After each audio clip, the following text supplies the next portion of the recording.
Au paradis terrestre, l'homme était heureux. De par l'harmonie de sa nature humaine, de par ses dons surnaturels que sont la grâce et les vertus, que Dieu lui avait donnés gratuitement et très généreusement, et de par ces 4 dons préternaturels dont nous avons parlé la dernière fois, science infuse, intégrité, impassibilité, immortalité, qui donnaient à leur vie naturelle un apanage incroyable. Ils vivaient donc dans le paradis terrestre, chargés de l'entretenir. Il y avait dans ce paradis 2 arbres particuliers. Un premier arbre, l'arbre de vie. Arbre qui contenait des fruits qu'Adam et Ève pouvaient manger et qui entretenait en eux cette immortalité, si l'on peut dire cette jeunesse du corps. Ainsi, Adam et Ève pouvaient rester immortels, et du reste, le jour où ils ne se nourrissaient plus de cet arbre, ils ne mouraient pas, ils passaient tranquillement de la terre au ciel, dans la vision béatifique de Dieu. Mais il y avait un deuxième arbre, l'arbre de l'épreuve, l'arbre de la science du bien et du mal. Et oui, et cet arbre, Dieu dit, vous ne mangerez pas du fruit.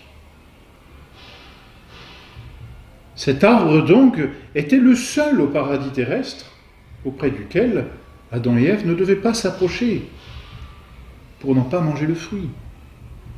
Petite interdiction, petit commandement, et l'on dirait bien petite épreuve à laquelle furent soumis Adam et Ève. Mais épreuve aussi perpétuelle. Ça n'était pas l'épreuve d'un instant où le bon Dieu leur aurait dit pendant 1 semaine, vous ne mangerez pas du fruit de cet arbre. Non, il y a cet arbre et jamais vous ne mangerez du fruit de cet arbre. Ni vous, ni vos descendants. Sinon, et Dieu prévient, sinon vous mourrez. Cet arbre que l'on appelle l'arbre de la science du bien et du mal n'est pas un arbre qui donne une certaine connaissance. N'allons pas croire que Dieu a privé Adam et Ève d'une certaine connaissance. Pas du tout. Cette science du bien et du mal, c'est la science pratique du mal, qui n'est pas une science, hélas. La connaissance du mal, la connaissance pratique du mal, n'est pas une science, elle est une déchéance. Alors Dieu leur dit, vous ne mangerez pas du fruit de cet arbre. Mais voilà qu'Adam et Ève vont être tentés. Et Ève, tout d'abord, par le démon. L'Écriture sainte, dans la Genèse, nous raconte le récit de cette tentation. Récit historique, durant lequel le démon apparaît sous la forme d'un serpent et commence à converser avec Ève.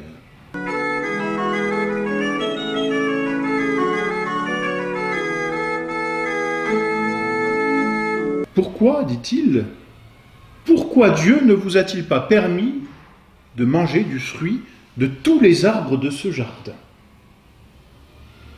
La femme répond, nous mangeons de tous les fruits du paradis. Quant au fruit de l'arbre qui est au milieu, Dieu nous a défendu d'en manger, et même d'y toucher, de peur que nous mourions. Et le serpent dit à la femme, non, vous ne mourrez point. C'est un mensonge. Non, vous ne mourrez point. Mais Dieu sait que le jour où vous en mangerez, vos yeux seront ouverts, et vous serez comme des dieux, connaissant le bien et le mal. Comme des dieux. Voyez cette tentation que donne le démon, comme des dieux. Lui qui, comme nous l'avons vu dans une des leçons précédentes, lui qui a voulu être l'égal de Dieu, en se disant « je vais trouver en moi mon propre bonheur » lors de sa propre tentation. Au point que Michael a dû lui dire « qui est comme Dieu ?» Le démon donne à Ève la même tentation qu'il a eue lui-même. Vous serez comme des dieux. Et d'ailleurs, n'est-ce pas cette tentation que l'on observe finalement dans toute l'histoire de l'humanité, ce désir d'être comme des dieux, maître total de l'univers et de la création, au point même de vouloir écarter Dieu. Bref, ne nous éloignons pas de notre récit. Vous serez comme des dieux connaissant le bien et le mal. Mais Ève n'avait-elle pas déjà des dons extraordinaires? N'était-elle pas d'une certaine façon comme Dieu par la grâce? Dieu avec qui elle pouvait converser tous les jours, puisque Dieu venait parler avec Adam et Ève au paradis. Il lui aurait suffi de lui demander au bon Dieu. Elle était si proche de Dieu. Et elle savait tous les dons qu'elle avait. Vous serez comme des dieux. Et Ève vit que le fruit était beau à voir. Beau et agréable à la vue. Elle en cueillit, en mangea, puis en présenta à son mari qui en mangea. C'est la chute. C'est le péché. Péché parce que Adam et Ève ont désobéi à Dieu. Péché qui se caractérise certes par une désobéissance à Dieu, certes par une certaine concupiscence. Elle vit que le fruit était beau et agréable à voir, donc un mauvais désir, mais péché qui est aussi et surtout un orgueil. L'orgueil de se prétendre à l'égal de Dieu. Orgueil d'une créature qui prétend prendre le rang du Créateur. Orgueil de la créature qui croit qu'elle n'a rien reçu de son Créateur, mais peut trouver en elle toute sa vie et tout son être. Orgueil qui fut donc le péché du premier homme et de la première femme, péché que l'on appelle péché originel. Péché mortel, péché qui les a rendus aussitôt ennemis de Dieu, car ce péché est une révolte contre Dieu. Vous serez comme des dieux. Dieu sait que vous ne mourrez pas, mais que vous serez comme des dieux, connaissant le bien et le mal. Ainsi, Adam et Ève, par cette tentation, ont voulu se séparer de Dieu pour trouver en eux, et par eux-mêmes, indépendamment de Dieu, tout leur bonheur, tout leur être. Péché d'orgueil, donc, qui a mis de côté Dieu pour exalter la créature. Péché mortel. Parce que ce qui définit un péché mortel, et nous le reverrons, c'est l'abandon de Dieu. C'est ce qu'ont fait Adam et Ève. Vous serez comme des dieux. Ils ont cru donc qu'ils pouvaient se passer de Dieu. Et ils ont mangé du fruit. En abandonnant Dieu, ils ont aussitôt perdu l'amitié de Dieu. Et ce fut une catastrophe incroyable. Ce péché d'orgueil, auquel est joint donc encore une fois un péché de curiosité, un péché de concupiscence, un péché de désobéissance, ce péché d'orgueil a engendré en Adam et Ève des conséquences effroyables. Et oui, ils ont abandonné Dieu. Ils ont chassé Dieu, se prétendant être l'égal de Dieu.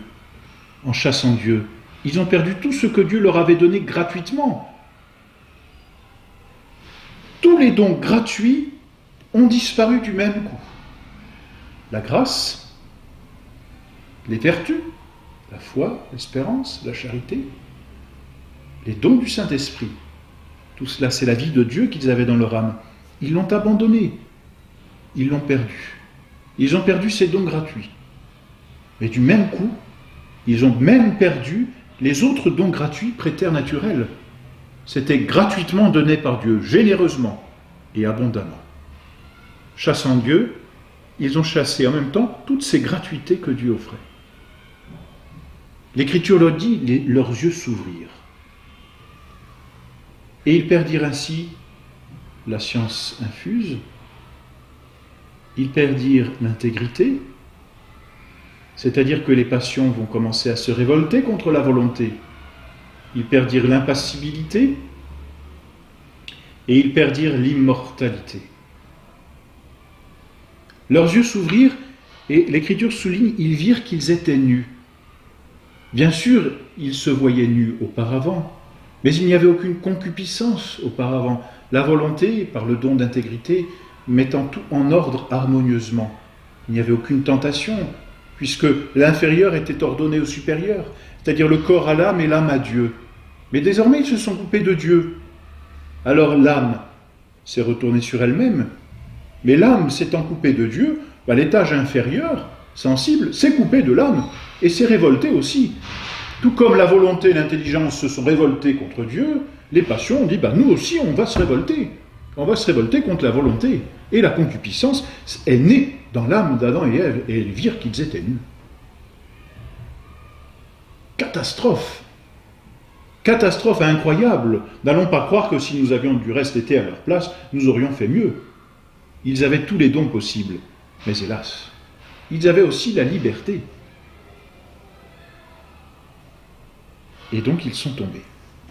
C'est le péché originel. Ils ont donc été privés des dons gratuits. C'est la première chose. Mais non seulement privés des dons gratuits, ils ont été blessés. Blessés dans les puissances naturelles. Blessés, c'est-à-dire que nos puissances ou nos capacités naturelles qui sont ordonnées à un objet par une action, donc ces capacités que nous avons d'agir, ne sont plus droites et elles deviennent difficiles à exercer. Il est difficile d'exercer l'intelligence. Il est difficile de vouloir le bien de façon constante. Il est difficile pour notre volonté de rectifier notre sensibilité. Il est difficile à nos passions d'être régulées. Il y a en nous comme un désordre, une espèce de tapage où toutes nos fonctions sont comme écartelées et nous avons du mal à remettre de l'ordre. C'est cela la blessure de la nature. Simplement, la nature ne devient pas mauvaise pour elle-même. La nature humaine reste intègre. L'homme garde un corps et une âme, et ce sont des dons naturels qui le définissent, nous l'avons vu, et qui restent bons en soi. C'est l'exercice qui est blessé. Vous voyez, le péché originel a comme mis une blessure dans l'âme, mais cette blessure ne rend pas l'âme mauvaise en elle-même. C'est la façon d'exercer nos activités qui engendre le mal, ou qui fait le mal. Mais ce n'est pas le fait d'avoir une âme qui est mauvais. Voilà donc les effets du péché originel.